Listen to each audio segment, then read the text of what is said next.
Hello and welcome to Cheshire Audio. Now this is another retro review and again I'm quite excited about this one. I've bought another turntable and this is becoming a bit of a habit.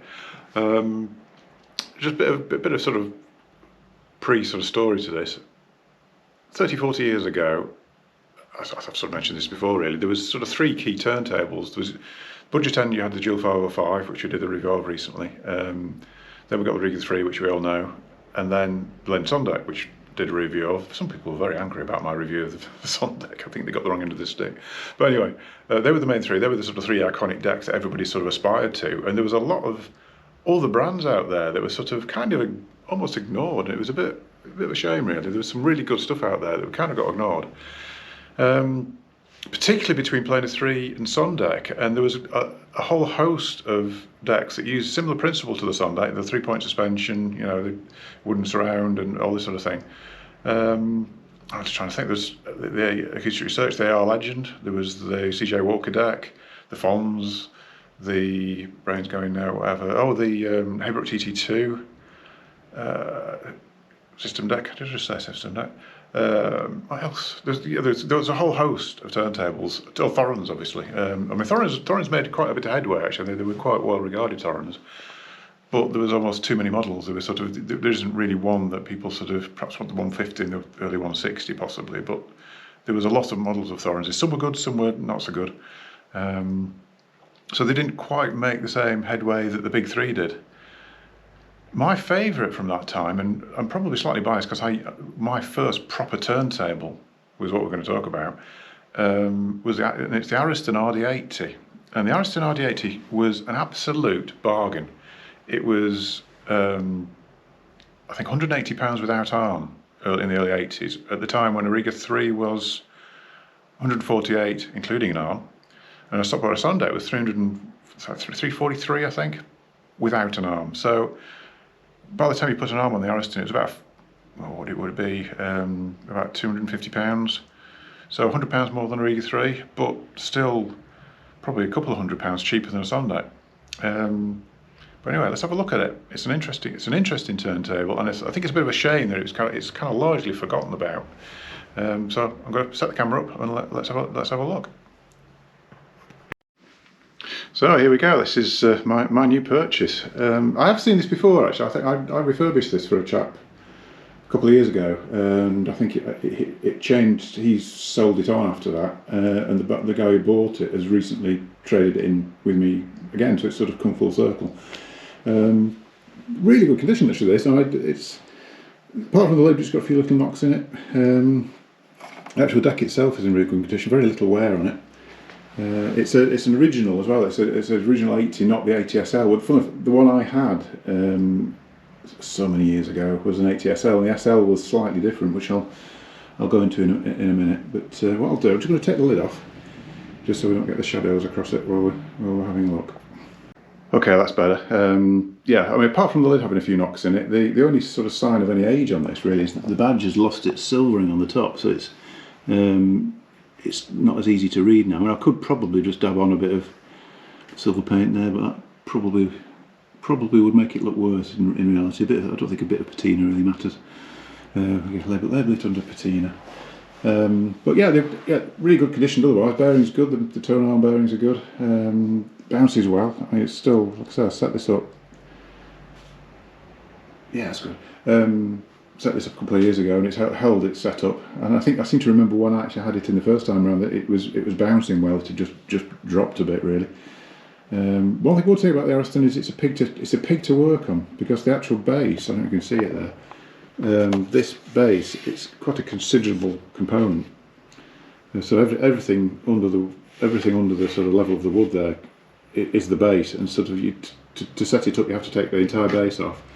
Quite a lot of things are attached to the base and to the top, and so it doesn't come into two halves very easily to be able to get to the suspension to set the heights and to tweak the springs to make it bounce right. Unlike a lot of other decks, like system decks have Allen keys on the top, you can adjust the height. Some decks you can just pop the bottom off, put them on a jig and just tweak everything from underneath. It's a bit of a pig in that respect, but luckily they do seem to hold set up well. So from that point of view, generally they're okay. They generally don't really need any work. Possibly a bit of just hiring up a little bit of levelling, but that'll be about it. The actual component-wise, yeah, similar plinth to a Sondek, similar construction in that respect. Metal top plate, although they sort of coat it with. It's probably, to be honest, a sort of a sticky back plastic topper on it just to dampen it a little bit. It's from the days when they used to call higher index transcription turntables. I think it's something that Ariston carried across, and obviously there was the brand Transcriptor as well, which kind of predates these really. Mazak platter like a Sondek.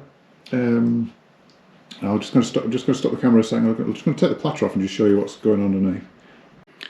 Okay, so underneath we've got sub platter, which you find with a lot of these sort of two-part platter turntables that they individually the parts ring like bells, but together they sort of cancel out. So it's a similar thing with the Sondek. I think Roxanne's did it, and the Haybrooks did it, and that sort of thing. The two components together are really dead, so which all adds to the sound. Slight quirky thing on these is the two-stage pulley is the other way up on these. The 45's at the top, 33 at the bottom. Generally it's the other way around. Doesn't really matter. Might be more likely for the belt to come off on that possibly if it's the other way around. But little arm board on there, so you can interchange arm boards for different tone arms.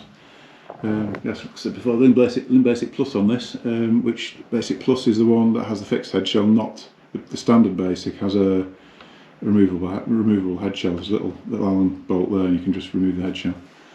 Obviously, that is a better sonically. Some people like removable head shell because it means you can have different cartridges, but there's a big benefit in having a one-piece head shell really. So yeah, you sort of take your choice on that really. So yeah, it's like I say, in fairly good shape. This I'm just going to stick it back together again. Oh, and the thing I forgot to say was it does use a very similar principle. The main bearing is very similar to a Sondek, and there was a bit of a court case over that, but which I think went in Lynn's favour in the end. But I mean, obviously it was a cheaper turntable than Sondek, and the engineering isn't to the same degree. The RD11, RD110 Superior, and the other models that they did were sort of Sondek and beyond really. I think some of those, but the 80 was a budget deck. But what I would say is that when I bought mine, I went from Hitachi to Dual 505, like a lot of people, and went from Dual 505 to the Ariston with an LVV lean tone arm on it, and the difference was remarkable. I mean, it was a bit of a shock actually. I seem to remember when I went to buy this, I went to look at I bought the Dual and I wanted to buy a new amplifier because at the time I had a Hitachi amplifier, and went to have a listen to a Nitec amplifier, an ARA60, which I've done a retro review on. Listened to all these things and sort of decided I wasn't really getting what I wanted quite. And the chap at the shop had said, "Well, what about turntables?" And I had to listen to an Ariston. I think I listened to a Riga as well. Listened to the Ariston, said, "No, that's the way to go," because the difference was remarkable. It was much bigger, more spacious sound, I can remember it even to this day really. It was a bit of a shock how much better it was than the Dual. And I kept that for 2-3 years, and by this time I was actually working in the industry anyway. Got myself a fairly mid-range Sondek. I think it was Sondek Itok, tone arm, Valhalla board, that sort of level. And the difference between that and my old Ariston, not massive really, to be honest, not massive. So that's why I'm saying these were an absolute bargain, but hardly anybody remembers them. And I think that's a bit tragic really, because it was such a good turntable. But like I said, there were others. I mean, like I said, there was the Thoranges, the Haybrooks, or whatever else. But for me, the Ariston's always had a special place. I mean, it's just something about it. It's got all the good things they say about the Sondek, it's got. Possibly not quite to the same degree, but it was a much cheaper turntable. Just followed the same principles. And these are actually quite cheap to buy by comparison now. If you look at the price of second-hand Sondeks and some of the other, even things like system decks, which were a little bit better known, older Riga 3s and things like that, they're really holding the value. The Ariston doesn't seem to keep its price to the same degree, and they're not cheap to buy. but they're not going up value-wise like a lot of others are. So if you want a really good deck from that sort of era, I'd look out for these. I mean, they really are worth getting hold of. I was going to talk about the SL. My version was the SL. I mean, this has got a threaded, I don't know if you can see that, but there is a threaded centre spindle on that for a clamp. I can't remember with the original 80 whether it came with a clamp or whether it was optional. I think it might have come with a clamp. But the SL had a slightly different, the platter was actually slightly concave. And the idea was that and that came with a clamp, which I seem to remember had a little spirit level in it. Tap the clamp down, which would clamp down the record, but because it was slightly concave, it actually flattened it much more effectively. So that's the main. There was a few other little tweaks with the SL, but that was the main thing, was the concave platter. Yeah, okay, so that's the Ariston RD80. Thanks for watching. Don't forget to give us a subscribe and a like. If you've got any sort of memories of Aristons, or if you ever had one, just stick it in comments below. I must admit, I don't get a lot of chance to keep up with comments nowadays, so apologies if you're asking questions in there and I've not come back to you.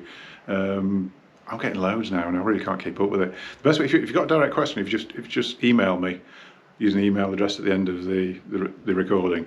Yeah, anything like that really. If you've got any, like I say, memories of the RD80, if you want to put me right on anything, because I don't necessarily get everything right. My memory's not brilliant. Yeah, particularly about the clamp on the original, I can't remember. If anybody can remember that, then that'd be interesting. So yeah, thanks for watching. I've got other things planned. So anyway, I'll see you soon, and I'll see you in a future video. Thank you very much.